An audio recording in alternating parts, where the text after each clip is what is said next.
Pauta em debate. Oferecimento Vilagem de Engenho. Fone 3154-8004. Bateria Impact e Construtora Prestes.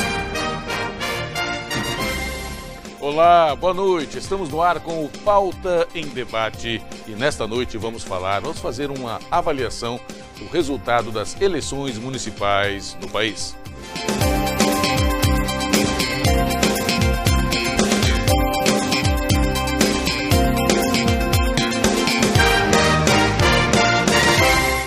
As eleições municipais acabam em todo o país e o resultado, é claro, você já conheceu pelos meios de comunicação de cada cidade, de cada capital. Nós temos aqui algumas matérias dos jornais fazendo aqui uma avaliação do resultado dessas eleições. Folha de Londrina, PSDB faz o maior número de prefeitos nas capitais. Gazeta do Povo, só 9% dos deputados a favor de Dilma Rousseff, que foram candidatos a prefeito, conseguiram vitória. Candidato de Aécio perde em BH, mas tucanos ganham também pela primeira vez em Porto Alegre. E no Paraná, Folha de Londrina, eleições revelam equilíbrio de forças políticas no Paraná. Para falar um pouquinho sobre essa salada toda de informações, está aqui conosco o professor de Ética e Filosofia Política da Universidade Estadual de Londrina, professor Elvicense. Professor, seja muito bem-vindo, uma ótima noite. Obrigado pelo convite, um prazer estar aqui. Essa salada de informações, para começar, o resultado das eleições era mais ou menos esperado, essa manutenção do PMDB em várias capitais, em várias cidades, o PSDB ganhando em boa parte das capitais, e por outro lado o desempenho sofrível do PT e dos seus partidos aliados? Bom, o PT já era esperado, porque houve, nesses últimos tempos, em virtude do impeachment e de todo o processo que levou ao impeachment, houve um desgaste imenso do partido, eu diria midiático, e nós tivemos depois as manifestações, das eleições de 2014, então o PT passou por um processo aí ao longo de 2015, eu diria assim, e parte de 2016, todo um processo de desgaste da imagem do partido, a própria Lava Jato, que envolveu uma série de outros partidos, o PMDB, o PP, parte do PSDB e o PT principalmente, mas como o PT era governo e todo o foco da oposição foi deslocado para desgastar especialmente o PT, em virtude da disputa de poder mesmo, o ônus acabou ficando para o PT, e os demais partidos conseguiram ter um desempenho satisfatório, altamente positivo, no caso do PMDB, aí no processo eleitoral.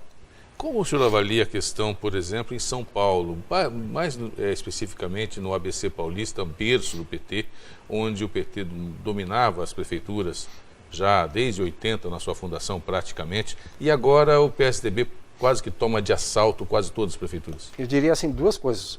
Em parte é esse processo de desconstrução da imagem do partido aí que foi avassalador, né? Mas em parte também a incapacidade, de certa forma, do PT de responder nesse momento, aí, de dar uma resposta nova, até depois de tanto tempo no poder nessas prefeituras, de responder satisfatoriamente às demandas atuais, por exemplo, aí do eleitorado. Uma crítica que eu vi de muita gente aí pelo Brasil afora, a partir das realidades específicas, é que o PT, nessa eleição em especial, além, obviamente, desse desgaste nacional, o PT não conseguiu, em muitos municípios, responder às novas demandas, responder a este momento político, eu diria, mas também administrativo, no sentido de fornecer novas propostas, um novo projeto para os municípios, né? O senhor avalia, falando um pouquinho mais sobre essa questão das dificuldades de convencer o eleitorado que o trabalho está sendo bem feito. Me parece que boa parte dos prefeitos no país acabaram tendo essa dificuldade. Alguns que foram candidatos à reeleição ou que apoiaram candidatos dos seus partidos, das suas coligações, acabaram vendo a derrota no horizonte, até porque, o senhor acredita que isso porque também há dificuldade em satisfazer o eleitor? Eu diria que sim. Em primeiro lugar, há um processo de desgaste, uma criminalização da política como um todo. Isso é fruto da Lava Jato, é fruto do momento político, da disputa suicida, eu diria, entre PT e PSDB, que começou em 2014 e continuou ao longo de 2015 e parte de 2016. Então há todo um desgaste da imagem da política, eu diria assim. E aí você pode observar que pelo Brasil afora, Em muitos municípios venceram candidatos administrativamente despreparados, que na verdade não representam uma perspectiva muito certa para o eleitorado, mas que se apresentaram, inclusive em alguns municípios desses que os candidatos venceram o PT, mas que a imagem deles era do não político, do administrador, daquele que está longe da política, né? Que traz algo de diferente para a política, né? O João Dória, por exemplo, João Dória é um exemplo exemplo, exatamente. Ou seja, ninguém sabe se esse sujeito entende a administração pública e se ele será um prefeito competente. Ao passo que o Haddad, por exemplo, você tem muitas críticas, mas em muitos aspectos a administração do Haddad foi positiva. Ele inovou em muitos aspectos na gestão pública em São Paulo. No entanto, ele foi atropelado, eu diria assim, exatamente pelo desgaste do PT e pelo processo eleitoral. E por um fenômeno que é global, não é só nacional, que eu chamaria que é um momento de uma guinada à direita, em alguns casos à extrema-direita, hoje no mundo e também no Brasil. No Rio de Janeiro também, o prefeito Eduardo Paes apoiou e não foi nem para o segundo turno. Nem para o segundo turno, exatamente. E foi um bom prefeito, diga-se. Exato, e foi uma situação em que o sucessor ele não conseguiu transferir os votos e ele foi atropelado também por esse fenômeno, eu diria até mesmo, eu chamaria de conservador, que graçou pelo Brasil afora em muitos municípios, e aí de repente entra um candidato que obviamente que é político, né, de carreira, mas que também é um religioso aí com uma série de bandeiras extremamente conservadoras, né? E a ressaca, existe uma ressaca, às vezes eu fico com medo de usar essa palavra, mas uma ressaca de uma onda de esquerda, vamos dizer assim. O governo do PT durante 12 anos, notoriamente de esquerda, com políticas sociais, progressistas, conquistas importantes do ponto de vista social, no meu entendimento, mas que com um viés muito forte na questão também de conteúdo, né, esquerdizante, vamos dizer assim. O país associou a esquerda com a Lava Jato, com a questão da malversação dos recursos e está rejeitando isso, jogando-se no colo da direita? Eu diria que em parte sim, em parte não. Eu diria em parte sim porque o PT teve um enorme desgaste em função, como disse, da Lava Jato. Só que não podemos esquecer, o Lula ganhou uma eleição, a reeleição à presidência, em pleno escândalo do Mensalão. Ou seja, ele simplesmente atropelou o escândalo do Mensalão, com toda a projeção de mídia que o Mensalão ocupou, e ganhou a reeleição, enfim, foi muito bem sucedido e acabou o mandato com altos índices de aprovação. Eu diria o seguinte, em parte sim, a Lava Jato ajudou a desgastar enormemente a política, especialmente o governo, mas não podemos esquecer lá atrás o seguinte, em 2013 nós já tínhamos uma exaustão do eleitorado em relação à política e essa rejeição e à qualidade dos serviços públicos. Aquelas passeatas de 2013, elas já, vejam bem, até 2013 a Dilma estava com cerca de 70%, 77% de aprovação do eleitorado. O Collor fez um discurso, subindo na tribuna do Senado, e fez dizer, Dilma, converse mais com os deputados, eu caí por causa disso. E ela estava com 70 e poucos % de aprovação. O marqueteiro disse o seguinte, olha, os outros candidatos vão ficar na planície e nós vamos para o Olimpo. Ou seja, a reeleição da Dilma vai ser uma barbada. A partir de 2013, aqueles protestos de 2013 já representavam um cansaço da população em relação à qualidade dos serviços públicos. E isso atingiu especialmente quem estava no poder, que era a Dilma e o PT. Depois nós tivemos a Lava Jato, que ajudou enormemente a desgastar mais ainda a imagem do partido. Um fenômeno nunca antes visto, que foi essa disputa, eu diria, suicida, que teve Eduardo Cunha como um dos principais atores, que foi a eleição de 2014. Desculpa, e o processo de 2015 de desconstrução do governo dela, de estrangulamento do governo dela. Mas eu diria para você, sem dúvida alguma, que o principal fator de desgaste do PT foi o fator econômico. Se a economia estivesse bombando, o desemprego, ou seja, se o país estivesse crescendo a patamares de 5%, 6%, a Dilma estaria no poder, o PT estaria governando e faria com certeza muitos prefeitos. Então eu diria, em parte foi a Lava Jato, em parte foi o desgaste das denúncias de corrupção, só que como eu ressaltei, isso não é exclusividade do PT, nós temos aí o PMDB que foi bem sucedido no processo eleitoral, diretamente envolvido, nós temos o PSDB e nós temos o PP, ou seja, todos os principais partidos de alguma maneira estão envolvidos na Lava Jato e essa lista Odebrecht famosa aí, ela envolve um número enorme de partidos e de parlamentares. Então, eu diria que o principal fenômeno é o fenômeno econômico. O Fernando Henrique, se você lembrar, buscar na memória lá atrás, veja bem, o final do governo do Fernando Henrique foi um desastre. O PSDB perdeu a eleição para o Lula em virtude principalmente das variáveis econômicas, desemprego, inflação e instabilidade da economia. Então o elemento econômico é o elemento determinante de qualquer eleição. Será, meu amigo, que no passado a classe média votava contra o PT por questão de ideologia, conteúdo, e o pessoal da base da pirâmide, as classes mais baixas, C e D, continuavam apostando no governo por conta da economia? Eu vou perguntar para o professor Elvicense logo após o nosso intervalo.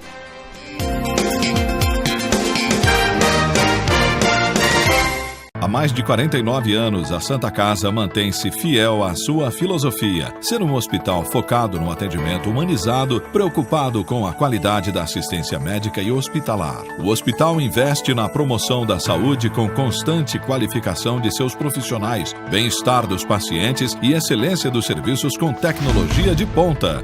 Todos os dias, aproximadamente 70 pessoas são atendidas pela Santa Casa, por um time de 230 colaboradores e 68 leitos, além de uma média mensal de 1.500 atendimentos de emergência. Soma-se ainda mais 660 atendimentos ambulatoriais particular e convênio, mais de 100 cirurgias, 380 internações e 126 nascimentos todos os meses. A Santa Casa atende todas as especialidades com serviços de diagnóstico por imagem e é referência para atendimento na sua microrregião de 4 cidades e distritos em um universo de quase 400 mil pessoas. A Santa Casa pensa no futuro e tem planos de expansão. Nos últimos 3 anos, mudou sua forma de administrar, se tornou mais eficiente, comprometida com a transparência e os resultados. Para que essa realidade se consolide e se expanda, a Santa Casa necessita de apoio de parceiros e investidores que sabem da importância de investir em vidas humanas porque acreditam em nossa missão. A Santa Casa precisa de sua ajuda. Abrace conosco essa causa. Abrace a Santa Casa. Santa Casa de Cambé, desde 1952.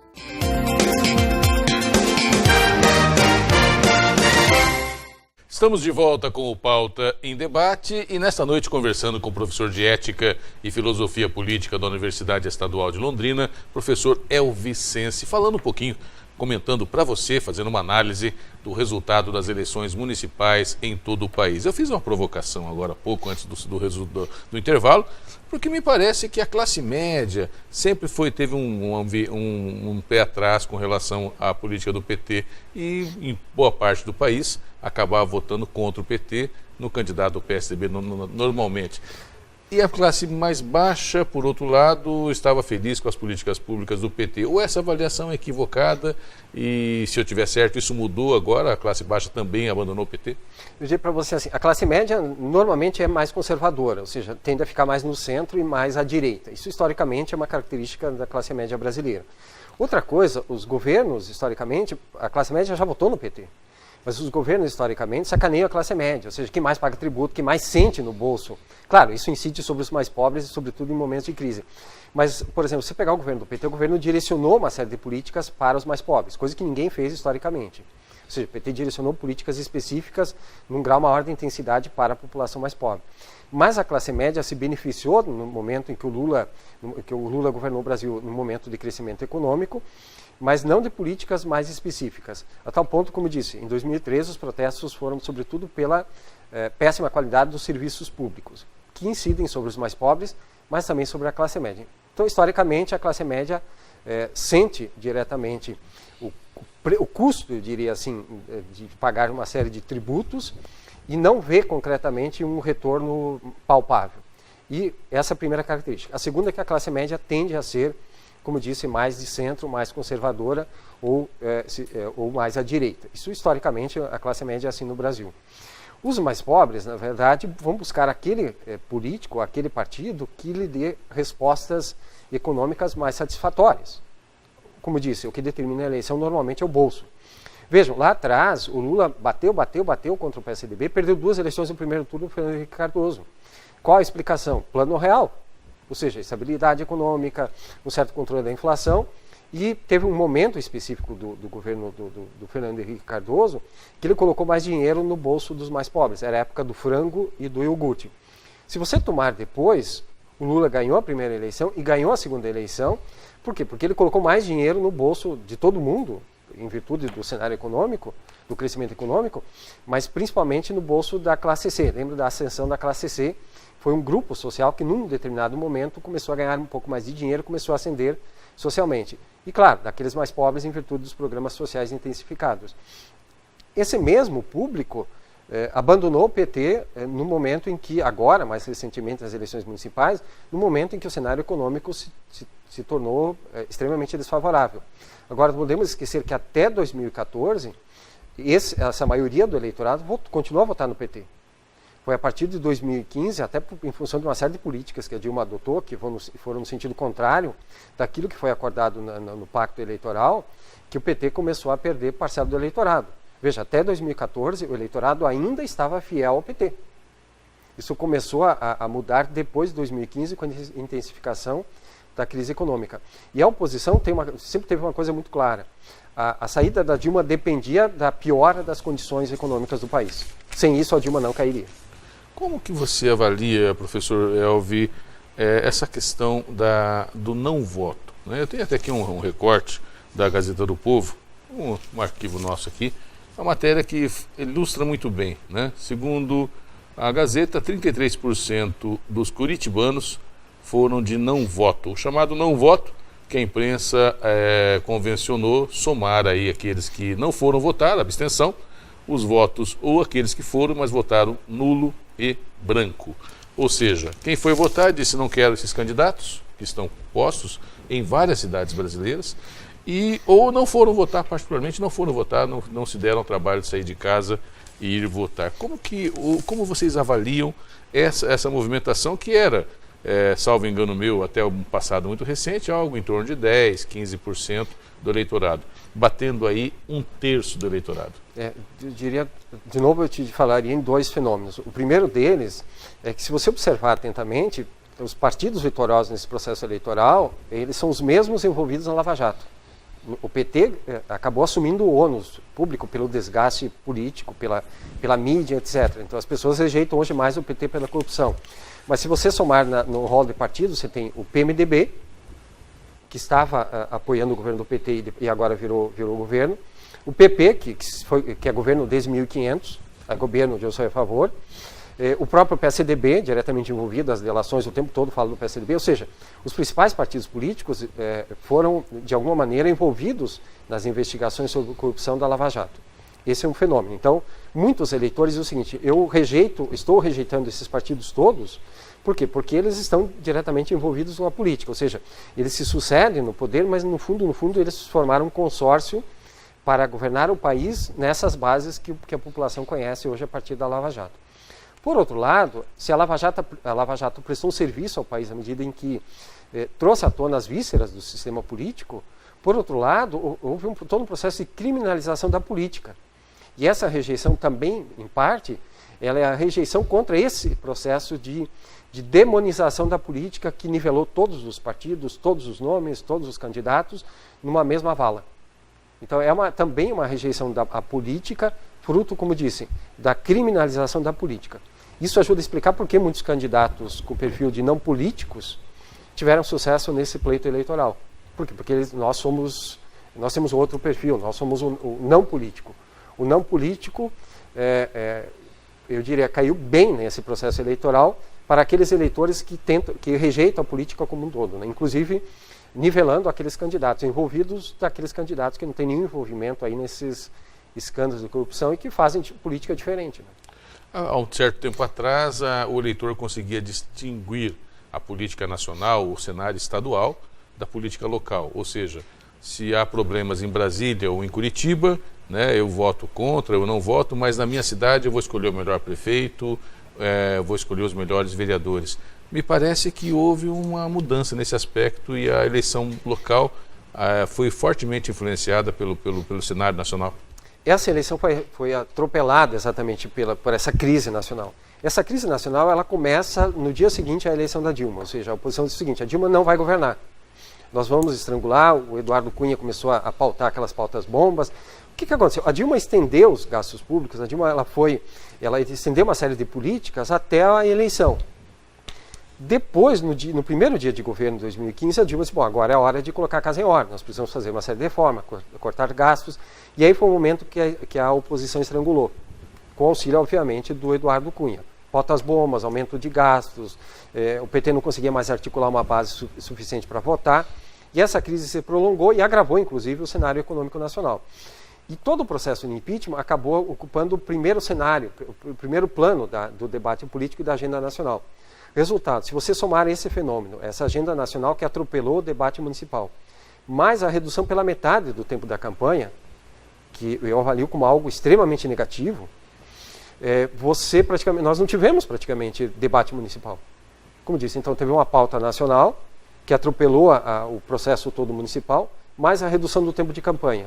Ou seja, o mísero tempo de campanha municipal fez com que a população não conseguisse pautar os temas locais nesse curto espaço de campanha para acompanhar mais atentamente o debate, acompanhar os candidatos e transformar, eu diria assim, a eleição municipal naquele acontecimento que historicamente sempre foi nos municípios, né? Deixando a pauta nacional de lado e privilegiando o debate local. Para a gente encerrar essa entrevista, quero agradecer a presença do professor Elvis Sensi, agradecer muito a sua presença aqui, sempre muito bem-vinda a sua avaliação. Essa mesma reforma, em um minuto, ela privilegiou aqueles que já tinham nome consolidado em outras... E também, por medo do futuro, o eleitor votou naquilo que ele já conhecia, mesmo que fosse conservador? Não tenho nenhuma dúvida, porque assim, quem já estava no páreo, ou seja, o vereador, o prefeito, quem já tinha... Veja bem, quem já detém mandato, ele já ganha uma projeção como candidato para a próxima eleição natural. Agora, aquele que não é candidato, veja bem, ele só tem um curto espaço de tempo para se apresentar aos eleitores. Ele não pode fazer campanha fora desse tempo. Então, isso conferiu uma enorme vantagem para os vereadores atuais, para os prefeitos atuais, ou seja, para aqueles que já detinham mandato, com certeza. Muito obrigado pela presença aqui, muito obrigado, uma ótima noite, obrigado pelas informações. Obrigado pelo convite. Você está sempre bem-vindo. Obrigado. A gente vai agora eu vou falar para você, meu amigo, para você, minha amiga, uma dica super especial para você que quer morar muito bem. Vamos falar de uma coisa boa, aliás, do melhor negócio imobiliário dos últimos tempos na região norte da cidade. O Jardim Verona. Apenas 3 minutos da Saúl Elquinde ao lado do Jardim Maria Cecília, que você conhece tão bem. Terrenos a partir de 252 metros quadrados com 12 metros de frente. Uma metragem que permite, por exemplo, 2 casas geminadas. Agora, o melhor, tudo isso com parcelas a partir de R$ 595. Meu amigo, olha só o que estou dizendo. Você vai morar a 3 minutos da Saúl Elquinde e ao lado do Maria Cecília, com parcelas a partir de R$ 595. É bom demais. Agora, para ser melhor ainda, é importante você saber quem garante o Jardim Verona. A Protenge Urbanismo, uma empresa com 30 anos de mercado e com mais de 10 loteamentos entregues aí na região norte. Então, você já sabe, quer morar bem a 3 minutos da Saúl, pagando pouco? É só no Jardim Verona. Procure hoje mesmo o plantão de vendas, que fica na Saúl Elquinde 3139, ao lado do Corpo de Bombeiros. Ou ligue agora 3356-6060. A gente vai para mais um intervalo comercial, daqui a pouquinho mais informações aqui no Pauta em Debate.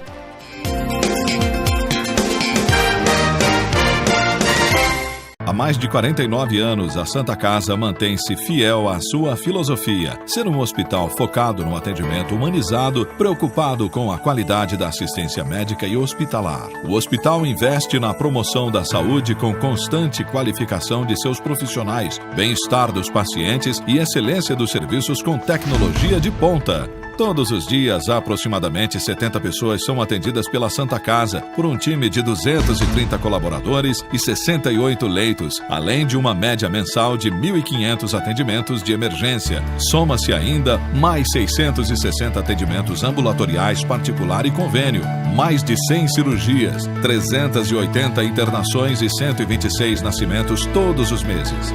A Santa Casa atende todas as especialidades com serviços de diagnóstico por imagem e é referência para atendimento na sua microrregião de 4 cidades e distritos em um universo de quase 400 mil pessoas. A Santa Casa pensa no futuro e tem planos de expansão. Nos últimos 3 anos, mudou sua forma de administrar. Se tornou mais eficiente, comprometida com a transparência e os resultados. Para que essa realidade se consolide e se expanda, a Santa Casa necessita de apoio de parceiros e investidores que sabem da importância de investir em vidas humanas porque acreditam em nossa missão. A Santa Casa precisa de sua ajuda. Abrace conosco essa causa. Abrace a Santa Casa. Santa Casa de Cambé, desde 1952.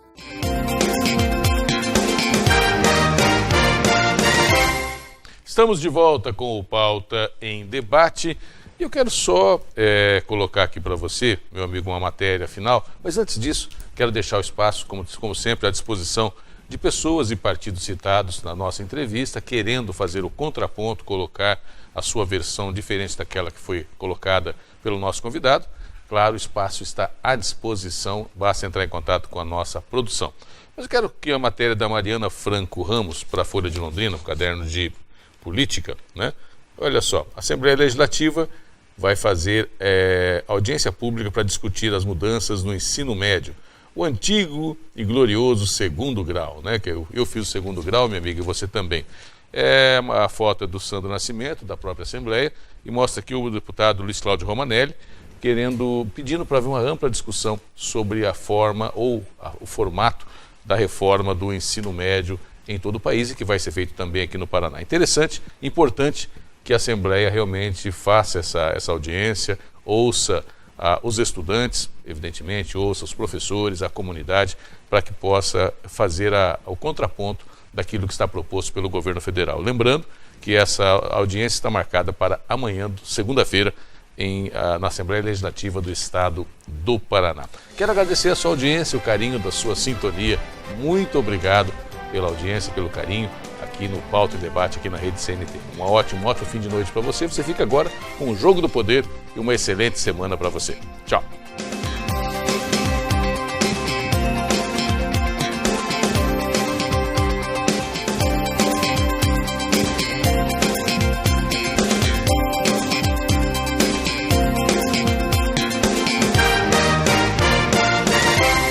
Pauta em Debate. Oferecimento Vilagem de Engenho. Fone 3154-8004.